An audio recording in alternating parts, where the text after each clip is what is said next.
Magandang hapon mga bata! Narito na naman ang inyong pinakapaboritong guro. Halina't sabayan niyo akong sabihin ang aking pangalan. Ako si Teacher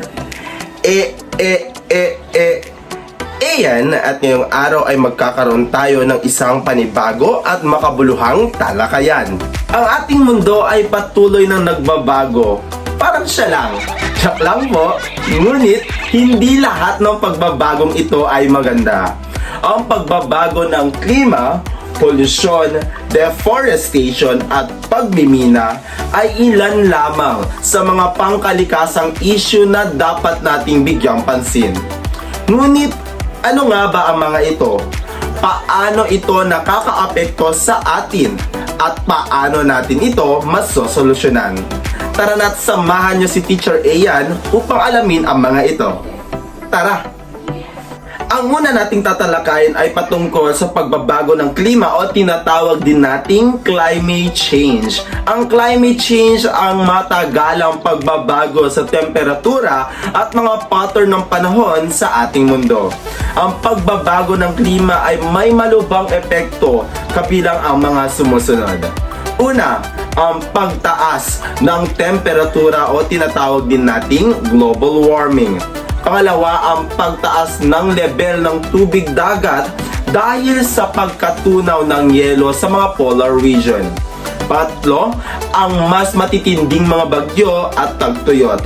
Pang-apat, ang pagkasira ng mga pananim at pagkagutom at panghuli, ang pagkalat ng sakit dulot ng pagbabago ng klima. Ating tatalakayin ang isa sa epekto nito. Ito ang global warming. Ang global warming ay pangunahing dulot ng greenhouse gases o GHG na nakakulong sa ating atmosfera at nagpapainit sa ating mundo. Narito ang mga pangunahing pinagmulan ng greenhouse gases na iyon. 25% mula sa elektrisidad at pagkonsumo ng enerhiya. 25% naman mula sa mga food and land use tulad ng agrikultura at deforestation. 21% naman mula sa industriya tulad ng pabrika at mga manufacturing centers. 14% naman sa transportasyon tulad ng sasakyan, eroplano at barko. 6% naman ay mula sa mga gusali at mga infrastruktura.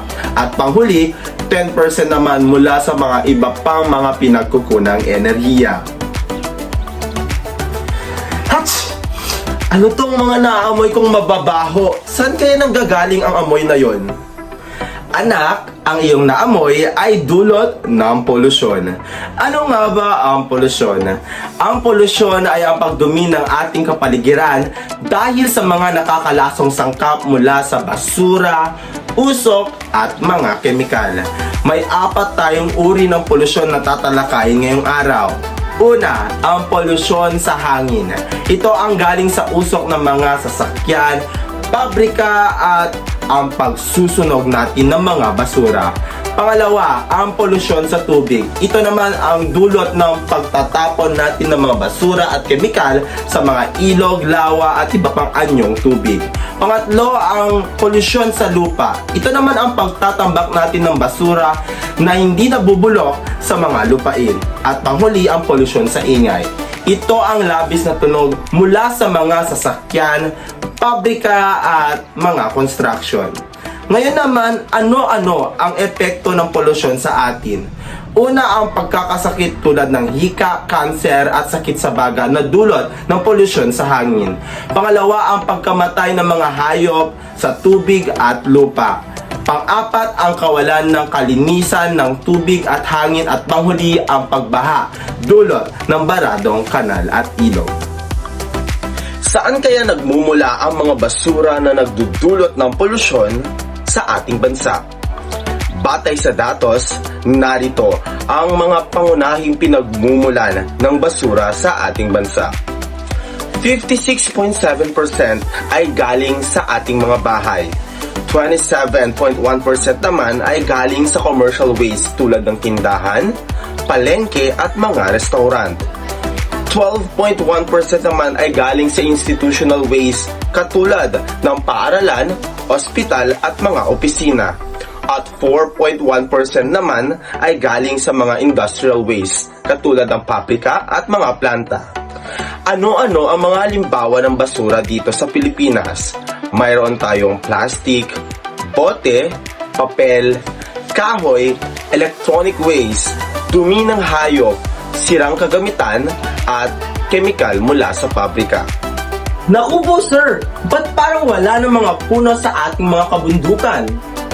Anak, ang tawag naman sa isyung iyan ay deforestation o ang pagkawasak ng ating kagubatan. Ang deforestation ang walang habas na pagputol ng puno sa ating kagubatan. Ginagawa ito para sa agrikultura, paggawa ng infrastruktura at komersyal na gamit ng kahoy. Ano-ano kaya ang epekto ng deforestation sa atin? Una, ang pagbaha at pagguho ng lupa o tinatawag nating landslide. Pangalawa, ang kawalan ng tirahan ng mga hayop. Pangatlo, ang pagtaas ng carbon dioxide sa atmosfera na nagpapalala sa global warming. At panghuli, ang pagkakaroon ng matinding init at tagtuyot.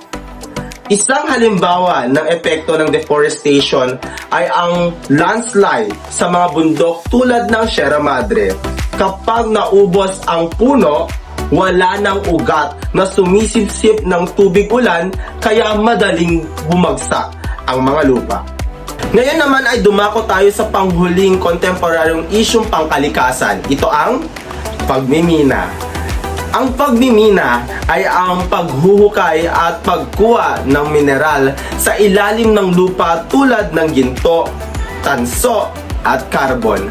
Ano-ano kaya ang epekto ng pagmimina sa kalikasan at sa ating na mamamayan? Una, ang pagkasira ng kalikasan at kagubatan. Pangalawa, polusyon sa tubig dulot ng mga kemikal mula sa mga minahan. Pangatlo, ang pagbaha at landslide dahil sa paghuhukay ng lupa. At panghuli, ang pagkasira ng kabuhayan ng mga magsasaka at mga mangingisda.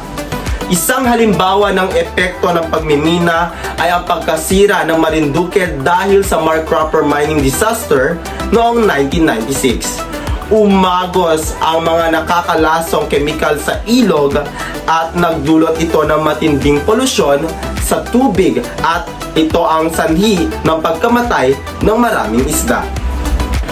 Ang mga suliraning pangkalikasan tulad ng pagbabago ng klima, polusyon, deforestation at pagmimina ay may malubhang epekto sa ating mundo. Ngunit may magagawa tayo upang maprotektahan ang ating kapaligiran.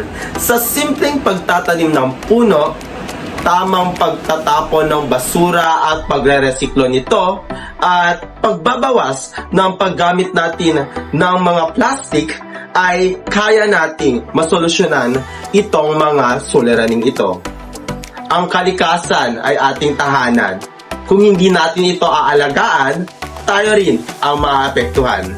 Ako si Teacher Ian at nagsasabing simulan na natin ngayon habang maaga pa. Paalam hanggang sa muli!